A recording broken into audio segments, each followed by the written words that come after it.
दोस्तों नमस्कार, मैं हूं सुशील एक्वाकल्चर फार्म से। कैसी है मेरी एक्वाकल्चर फैमिली। दोस्तों आज मैं बात करने वाला हूं कि मई महीने में किन मछलियों का पालन करना चाहिए और क्या क्या इसके फ़ायदे हैं और आप कम समय में मछली को अच्छा खासा साइज बनाकर अपने मार्केट में सेल कर आप अपना अच्छा खासा मुनाफा कमा सकते हैं।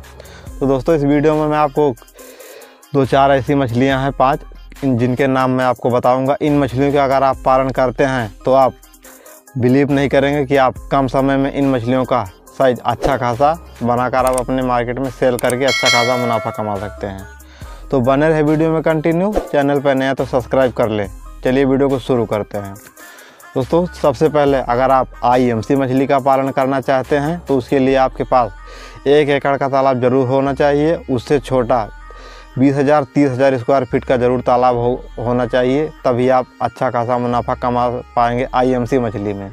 अगर आप कैटफिश मछली का पालन करना चाहते हैं तो आपके पास 1,000 से 15,000 स्क्वायर फीट का तालाब है, तब भी आप आराम से इस मछली का पालन करके आराम से पैसा कमा सकते हैं। तो चलिए मैं आपको बताता हूँ कौन सी वो मछलियाँ हैं।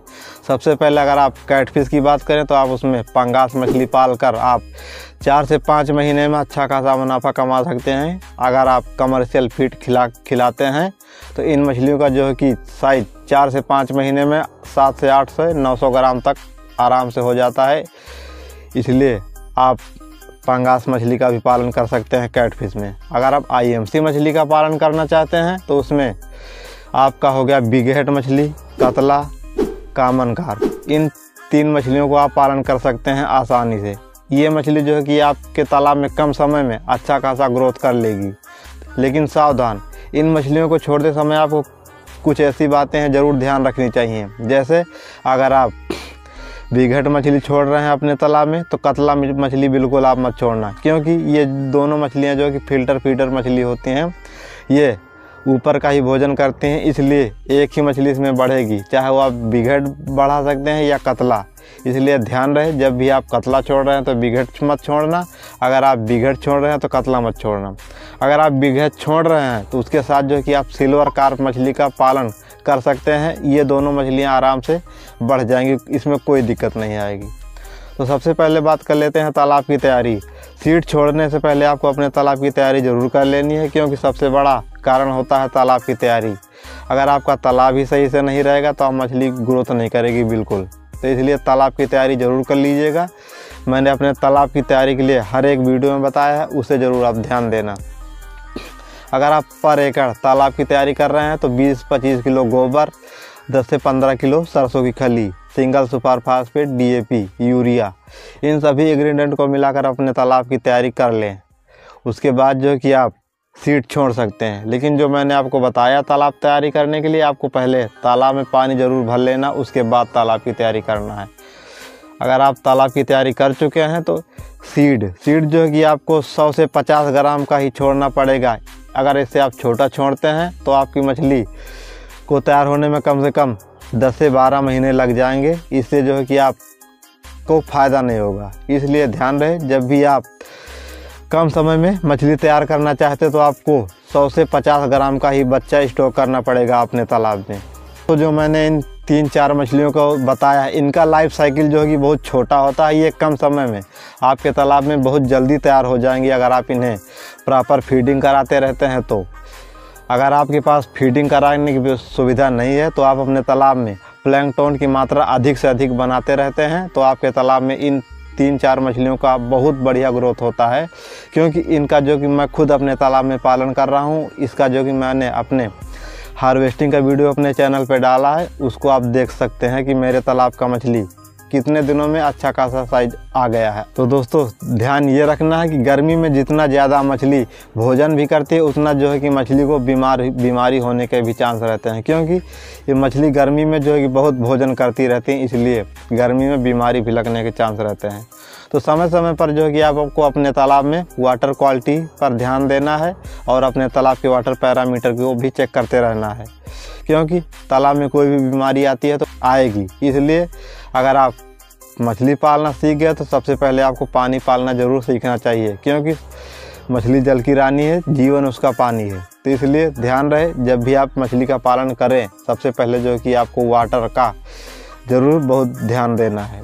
गर्मी के दिनों में ज़्यादातर जो होता है कि वाटर लेवल भी कम होता रहता है, इसलिए आपके पास वाटर रिसोर्स का बहुत होना ज़रूरी है, क्योंकि गर्मी में सबसे ज़्यादा जो है कि पानी बहुत हर एक तालाब में जो है कि सूखता रहता है। इसलिए आपके पास एक बोरवेल की सुविधा ज़रूर होनी चाहिए। पानी को अपने तालाब में हर समय चलाते रहना चाहिए। समय समय पर जो है कि आपको अपने तालाब की सैंपलिंग ज़रूर कर लेनी चाहिए। सैंपलिंग से आपको पता चलेगा कि मछली हमारी कोई बीमार तो नहीं है और मछली का साइज़ क्या चल रहा है, मैं अच्छे से फीडिंग करा रहा हूँ। इससे जो है कि आपको पता चलेगा कि हमारा FCR कितना आएगा, और कोई डिजीज़ रहेगी तो आप उसे तुरंत पहचान लोगे और उसका ट्रीटमेंट कर लोगे। दोस्तों, मैं मई महीने की बात कर रहा हूँ। अगर आप मई महीने में सीड छोड़ते हैं तो आपका 2 से 3 महीने में अच्छा खासा मछली का साइज़ हो जाता है। और हमारे नॉर्थ इंडिया में जुलाई अगस्त में जो है कि बारिश का भी सीज़न आ जाता है, इसलिए आपको बहुत सतर्क रहना पड़ेगा। बारिश के पहले जो है कि आपको अपने तालाब पर अमोनिया के लिए कोई भी अच्छी मेडिसिन ज़रूर रख लेनी चाहिए, क्योंकि जैसे ही बारिश शुरू होगी, पहला पानी अगर आपके तालाब में आया तो मछली ऑटोमेटिक मरना शुरू हो जाएगी। इसलिए अपने पास जियोलाइट, यूका फ्रेश, कोई भी अच्छी कंपनी की दवा अमोनिया के लिए बहुत ज़रूरी रख लेना चाहिए, क्योंकि बरसात में सबसे ज़्यादा जो बीमारी फैलती है वो है अमोनिया।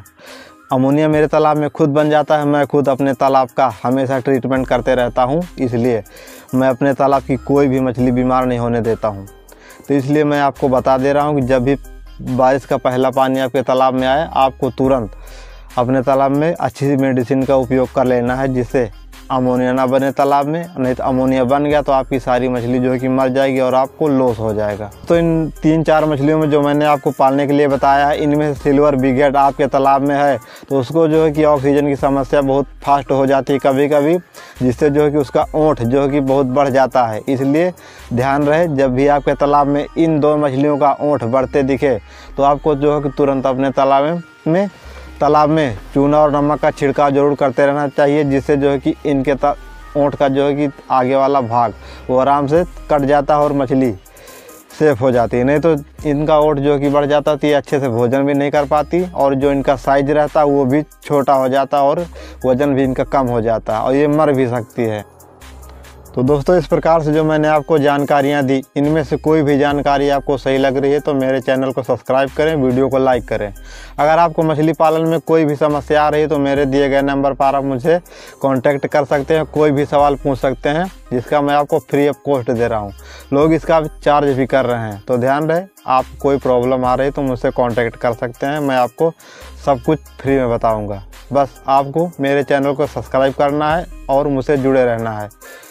तो बने रहे सुशील एक्वाकल्चर के यूट्यूब चैनल पर, जानते रहें फिश से रिलेटेड छोटी से छोटी बातें। धन्यवाद।